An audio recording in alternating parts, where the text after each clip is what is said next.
స్వాగతం. Geo political analyst MG రావు గారు మనతో ఉన్నారు. నమస్తే ఎంజీ రావు గారు. ఇరాన్ పై ఇజ్రాయెల్ అమెరికాల యుద్ధం 6వ రోజుకు చేరుకుంది. అమెరికా ఇజ్రాయెల్లు ఇరాన్ పై విలయ తాండవం చేస్తూ ఉన్నాయి. ఇరాన్ కూడా చాలా ధీటుగా బదులిస్తోంది. ఇజ్రాయెల్తో పాటు అమెరికాకు మద్దతు ఇస్తూ ఉన్న అరబ్ దేశాలను టార్గెట్ చేస్తున్న పరిస్థితి. ఎంజీ రావు గారు, యుద్ధం 6వ రోజుకు చేరుకుంది. ఇంకా ఎంతకాలం నడుస్తుందో ఎవరు చెప్పలేని పరిస్థితి. సో 6వ రోజు యుద్ధ వాతావరణం ఎలా ఉంది?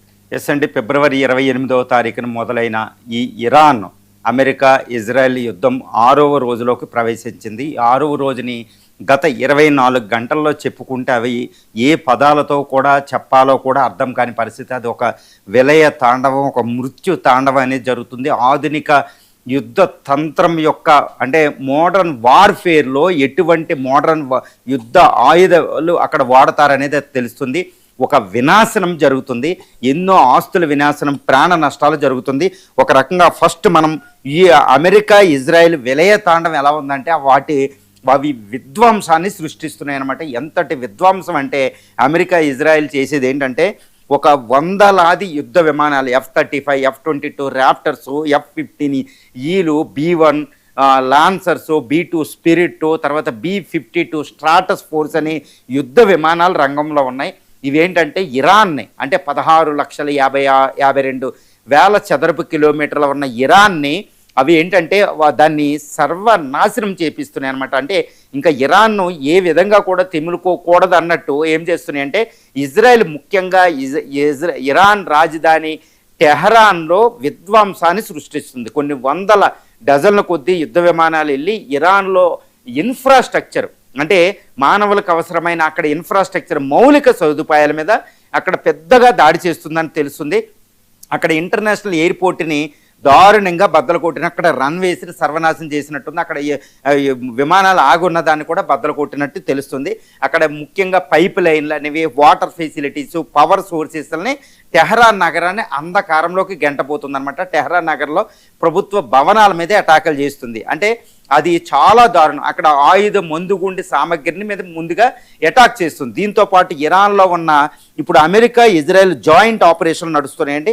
అక్కడ ఏం చేస్తున్నారంటే ఇరాన్ ఇప్పటికీ కూడా మిసైల్ డ్రోన్లు వేస్తుంది కాబట్టి ఆ మిసైల్స్ ఆ డ్రోన్ల యొక్క లాంచింగ్ అంటే వాటిని ప్రయోగించే లాంచింగ్ ప్యాడ్స్ని డైరెక్ట్గా టార్గెట్ చేస్తున్నారు. ఇప్పటికే ఇజ్రాయెల్ అమెరికా చెప్తున్న ఇప్పటికే మేము 50% మిసైలు డ్రోన్ లాంచర్స్ని నాశనం చేసామని చెప్తున్నారు. కానీ ఇరాన్ నుంచి వచ్చే మిసైల్ ఫోర్స్ తగ్గలేదు కాబట్టి వాటిని ఎంత నమ్మాలో కూడా తెలియడం లేదు.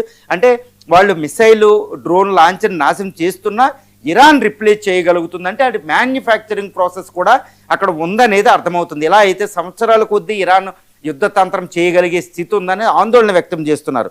దీంతోపాటు ఆయిల్ అంటే ఇరాన్లో ఇప్పుడు ఇరాన్ వెళ్ళి ఇటువైపు ఆయిల్ అసెట్స్ని అటాక్ చేస్తుంది. కానీ ఇరాన్ కూడా ఆయిల్ ఎకానమీ, అక్కడ ఆయిల్ వెల్స్ ఉన్నాయి, ఆయిల్ పైప్ లైన్స్ ఉన్నాయి, ఆయిల్ రిఫైనరీస్ ఉన్నాయి. వాటి మీద అమెరికా ఇజ్రాయెల్ దృష్టి పెట్టినట్టు తెలుస్తుంది. ఎందుకంటే ఇరాన్ ఎకానమీ ఆయిల్ ఎకానమీ, ఆ ఎకానమీని వెన్నుపోటు విడవాలంటే వాటిని వెన్నుపోటు పొడిచి వాటి ఇంకా జీవనాడిని కొట్టేయాలంటే అక్కడ ఇన్ఫ్రాస్ట్రక్చర్ని డైరెక్ట్గా oil refinery, oil pipe line, oil వెల్స్ని అటాక్ చేస్తుంది. వాటిని మళ్ళీ పునరుద్ధరించుకోవడం ఇరాన్కి చాలా చాలా కష్టం, అంటే తీరని నష్టం జరిపించేలాగా చేస్తున్నారు. తర్వాత ఈ ఇరాన్లో ప్రజల్ని భయోత్పాతాన్ని క్రియేట్ చేసే విధంగా యుద్ధతంత్రం నడుస్తుంది. అంటే అక్కడ గాజాలో ఇజ్రాయెల్ క్రియేట్ చేసిన ఒక భయోత్పాతంని ఇక్కడ క్రియేట్ చేయబోతుంది. అంటే ఇరాన్లో పీపుల్ అవుట్కి మైగ్రేట్ అవ్వాలి, లేదా ఇరానియన్ ప్రభుత్వం మీద ప్రజలు తిరగబడేటట్టు చేయడం, ఈ విధంగా అది అటాక్ చేస్తుంది. ఈ విధంగా అక్కడ కుట్రలు చేసే విధంగా, స్ప్లిట్ వచ్చే విధంగా అది చేయడానికి ట్రై చేస్తుంది. కానీ IRGC అక్కడ దిగ్విజయంగా ఎదుర్కోవడం జరుగుతుంది. ఇదంతా ఒక ఎత్తు అయితే ఇప్పుడు అమెరికా ఇజ్రాయిల్ ముఖ్యంగా అమెరికా ఈ యుద్ధాన్ని ఇండియన్ ఓషన్లో కూడా ఎక్స్టెండ్ చేసినట్టు అయింది. ఎందుకంటే ఇరానియన్ షిప్ ఇరిస్ ధ్యానా అది వైజాగ్లో మనకి మిలన్ అని ఫిబ్రవరి 16వ తారీఖున మిలన్ అనే అంతర్జాతీయ ఫ్లీట్ రివ్యూకి అటెండ్ అయ్యి వెనక్కి తిరిగి శ్రీలంక మీద వెళ్తున్న దాన్ని శ్రీలంక నగరమైన గాలేకి ఆఫ్ ది కోస్ట్ ఆఫ్ గాలేకి 40 నాటికల్ మైల్ అండి. నాటికల్ మైల్ అంటే 1.8 కిలోమీటర్స్, అంటే 70 కిలోమీటర్ల దూరంలో గాలే తీరాన్ని ఉండగా దాన్ని ఒక న్యూక్లియర్ సబ్మైరన్ అండి, ఓహియో క్లాస్ కానీ అదర్వైజ్ లాస్ ఏంజల్స్ క్లాస్ అని ఏదో ఒకటి ఉంటాయండి, అమెరికాకి ఏదైనా ఉపయోగించవచ్చు. ఆ న్యూక్లియర్ సబ్మైరైన్ నుంచి అధునాతనమైన టార్పిడోని ప్రయోగించి పెరిస్కోప్ ద్వారా ఆ యొక్క షిప్ని పేల్చేయడం జరిగింది. ఇందులో 148 మంది ఇరానియన్ నావికా దళం ఉంది, క్రూ మెంబర్స్. ఇందులో 83 మంది శవాలని శ్రీలంక ఆల్రెడీ వచ్చినట్టు తెలుస్తుంది. ఇంకొక 62 మంది ఆచూకీ తెలియడం లేదు, వాళ్ళు కూడా చనిపోయి ఉండే అవకాశం ఉంది. ఇంకొక 32 మందిని వాళ్ళు ఇంజూర్ అయిన వాళ్ళని తీసుకొచ్చి అక్కడ గాలే ప్రభుత్వ హాస్పిటల్లో పెట్టారని తెలుస్తుంది. అంటే ఇది Pete Hegseth American defence secretary ఏం చెప్తున్నారంటే ఒక గర్వంగా, ఒక అద్భుతమైన విజయంగా ఆయన ప్రకటిస్తున్నారు. మేము వీఆర్ ఫైటింగ్ ఫర్ విన్, అంటే విజయం కోసం ఎంతకైనా వెళ్ళిపోతాం, మాకు కావాల్సిన ముఖ్యమైన విన్నే, మాకు అంతర్జాతీయ సూత్రాలు ఇవి కాదు, ఇరాన్ నాశనం చేస్తాం, ఇరానియన్ నావీని డిస్ట్రాయ్ చేస్తానని చెప్తున్నాడు. ఇంకోటి ఏంటంటే ఆయన చెప్పింది ఏంటంటే రెండవ ప్రపంచ యుద్ధం 1945లో ముగిసిన తర్వాత మొట్టమొదటిసారిగా ఒక షిప్ని టార్పిడో ద్వారా పేల్చింది అమెరికన్ నేవీయే. ఇలాంటివి మీరు ఇంకా చూడబోతున్నారు. This is what the global reach of the American force అని ఆయన చెప్తున్నాడు. పీట్ హెగ్సెత్ ప్రెస్ కాన్ఫరెన్స్లో చెప్పడం జరిగింది. ఈ షిప్ని పేల్చిన విధానం చూస్తే ఈ యుద్ధం ఎంతటి వినాశనం వైపుకి వెళుతుంది. అందుకే నేను ఉపయోగించింది అమెరికా ఇజ్రాయెల్ విలయతాండం అని చెప్తున్నా. ఎంతటి విలయతాండం, ఆ షిప్ పేలిపోయిన వీడియో చూస్తుంటే భయోత్పాతం ఉందన్నమాట. ఇది మోడర్న్ వార్ఫేర్ అండి. ఇది ఇప్పుడు 1945లో యూ బోట్లని అక్కడ జర్మన్ హిట్లర్ ఫోర్సులు చేసినాయి. వాటిని పెరల్ హార్బర్ దగ్గర చూసాం. ఇప్పుడు అవి ఇక్కడ మళ్ళీ చూస్తున్నామంటే ఇంకా ప్రపంచం ఎంతటి మూడవ ప్రపంచ యుద్ధంలోకి వెళ్ళలేదు అని ఎవరైనా చెప్తే వాళ్ళని మనం తప్పు పట్టవలసిన అవసరం ఉంటుంది. ఇంతటి విలయతాండవాన్ని క్రియేట్ చేసింది అమెరికా ఇజ్రాయెల్. ఇక ఇరాన్ వైపు ఈ యుద్ధం చూస్తే 6వ రోజు గత 24 గంటల్లో ఇరాన్ అమెరికా ఇజ్రాయెల్కి అతిపెద్ద నష్టాన్ని కలిగించింది. మొట్టమొదటి ఇప్పుడు ఇరాన్ విజయంగా చెప్పుకోవాల్సింది ఏంటంటే $1.1 బిలియన్ అక్కడ ఈ మిడిల్ ఈస్ట్లో వెస్ట్ ఏషియాలో అమెరికా ఏ బాలిస్టిక్ మిసైల్ డ్రోన్లు వచ్చినా గుర్తుపట్టి డిటెక్ట్ చేసి ఇంటర్సెప్టర్ని ప్రయోగించి కూల్చేసే ఒక రాడార్ సిస్టమ్నే ఈ యొక్క ఖతార్లో ఉన్న ఈ US air force radar system అంటే దాని వాల్యూ $1.1 బిలియన్ అండి.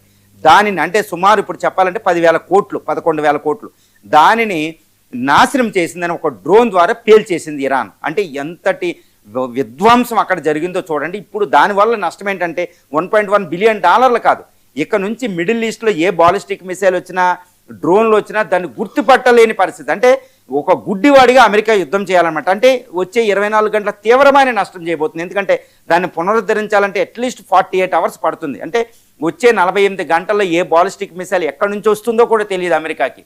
ఇట్స్ ఎ బ్లైండ్ వార్ అనమాట. అంటే ఇరాన్ను ఇక్కడ చాలా విజయం సాధించింది. ఎందుకంటే రాడార్ని పేల్చేయడమే అత్యున్నతం అండి యుద్ధ తంత్రంలో. ఎందుకంటే వచ్చేదాన్ని ఇంటెలిజెన్స్ గ్యాదరింగ్ అంటారు. ఇప్పుడు బ్లైండ్గా యుద్ధం చేస్తుంది అమెరికా దళాలంటే ఎంతటి ఇరాన్ ఎంత సూటుగా దాన్ని చూసుకొడుతుందో తెలుసుకోవచ్చు. దీంతో పాటు ఇప్పటికిప్పుడు ప్రస్తుతం ఏంటంటే ఖతార్లో దీన్ని పేల్చేయడంతో పాటు కువైట్లో ఒక పెద్ద ఎక్స్ప్లోజన్ సంభవించింది. అతిపెద్ద ఆయిల్ ఎక్స్ప్లోజన్ సంభవించింది. ఒక పెద్ద ట్యాంకర్ని పేల్చేసినట్టు తెలుస్తుంది. ఇప్పుడు అక్కడ కువైట్ దగ్గర పర్షియన్ గల్ఫ్లో హర్ముజ్ స్ట్రైట్ అవతల పర్షియన్ గల్ఫ్ దగ్గర పెద్ద ఆయిల్ స్పిల్ ఓవర్ వచ్చేసినట్టు తెలుస్తుంది. ఒక బ్లో అవుట్ లాగా మనకి పెద్దగా కనిపిస్తుంది. అది ఒక రకమైన భయోత్పాతాన్ని క్రియేట్ చేసింది. కాబట్టి ఆయిల్ అంటే Kuwait, Qatar, Bahrain, Saudi Arabia, ఈ Gulf Cooperation Council America air బేస్లకు సపోర్ట్ చేస్తున్న యుద్ధ దేశాల్లో ఆయిల్ వెల్త్ మీద టార్గెట్ చేస్తుంది. దీనివల్ల ఏంటంటే ప్రపంచ ఆర్థిక వ్యవస్థ మీద భారం పడుతుంది. ఆయా దేశాలు ఇంకా అవి తేరుకోవడం అనేది చాలా చాలా కష్టమైపోతుంది. అంటే ఆ దేశాలకి యుద్ధ నాశనం నష్టపరిహారం అమెరికా ఎయిర్ బేస్లకు మీరు స్థానం ఇచ్చినట్టుకు దానికి ఇండైరెక్ట్గా అయినా సపోర్ట్ చేస్తున్నందుకు అనుభవించండి అన్నట్టు ఇరాన్ ప్రయత్నం చేస్తుంది. ఇది ఏ వ్యూహం అంటే వాటిని ఇంకా అమెరికా ఎయిర్ బేస్లు మాకు వద్దు, అమెరికా మాకు రక్షణ ఇవ్వలేకపోతుంది అని చెప్పడం అనమాట. ఎందుకంటే ఇరానియన్ క్షిపణుల్ని అమెరికా అడ్డగించలేకపోతుంది. దీంతోపాటు అమెరికా ప్యాక్స్ అని అంటే ప్యాట్రియాటిక్ ఎయిర్ డిఫెన్స్ సిస్టంలో, తర్వాత ఇజ్రాయెల్ యొక్క యారో, డేవిడ్ స్లింగు, తర్వాత ఐరన్ డ్రోములు ఫెయిల్ అవ్వడం, అమెరికా యొక్క ప్యాట్రైట్ ఈ ఎయిర్ డిఫెన్స్ సిస్టంలో ఫెయిల్ అవ్వడమే యుద్ధ తంత్రంలో ఇరాన్ అతిపెద్ద గొప్పగా అని చెప్పుకోవచ్చు అనమాట. ఈ విధంగా ఇప్పటివరకు అమెరికన్ ఫోర్సెస్ చెప్తున్నాయి. ఇప్పుడు గత 6 రోజులుగా ఇప్పుడు ఈ 6వ రోజుకి 500 మిసైల్స్ ఇరాన్ ప్రయోగించింది.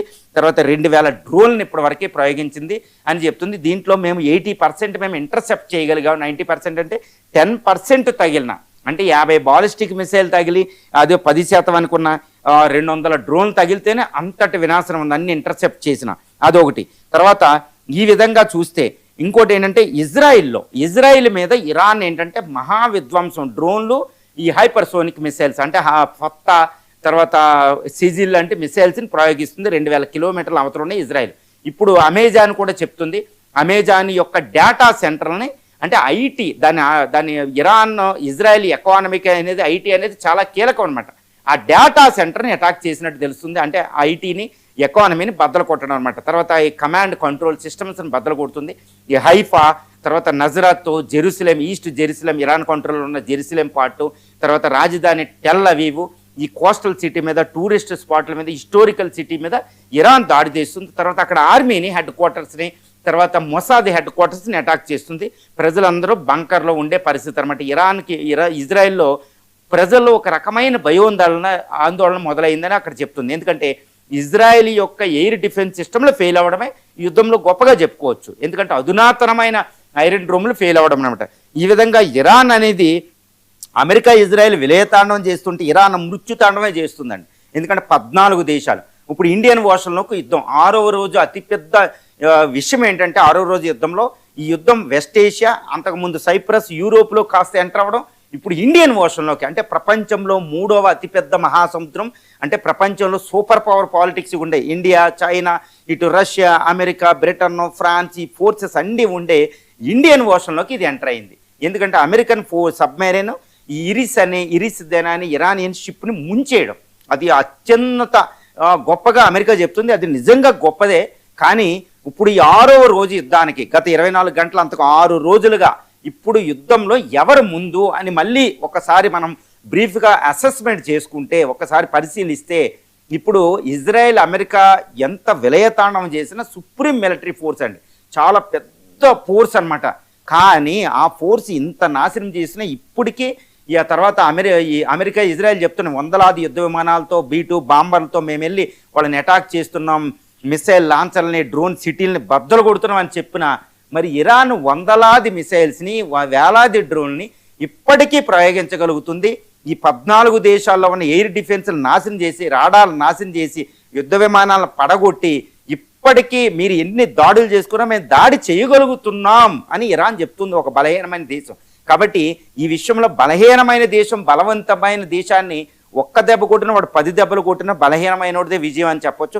ప్రస్తుతానికి 6వ రోజుకి కూడా అమెరికా ఇజ్రాయెల్ ఎంత నాశనం చేస్తున్నా ఇరాన్దే పై చేయిగా ఇప్పటికీ మనం చెప్పుకోవచ్చు అండి. యుద్ధ తంత్రాన్ని చూస్తే మనకు అర్థమైపోతుంది.